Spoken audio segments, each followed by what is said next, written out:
વડોદરાના હરણી સ્થિત જે.એમ. પંડ્યા સંસ્કાર ધામ ખાતે સતત 27મા વર્ષે સમૂહ જનોઈ બદલવાની વિધિ કરવામાં આવી હતી.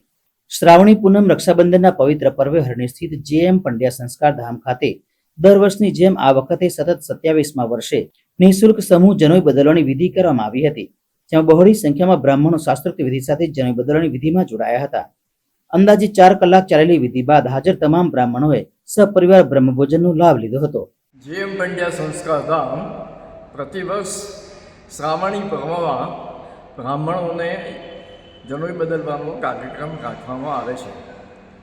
આ કાર્યક્રમમાં લગભગ 250થી 300 માણસો આવે છે, 300 બ્રાહ્મણો, અને જનોઈ બદલવાનો કાર્યક્રમ સંપન્ન કરે છે. જનોઈ બદલ્યા પછી સપરિવાર તેઓ જમે છે, બ્રહ્મભોજન કરે છે અને આનંદથી આ ઉત્સવને ઉજવે છે.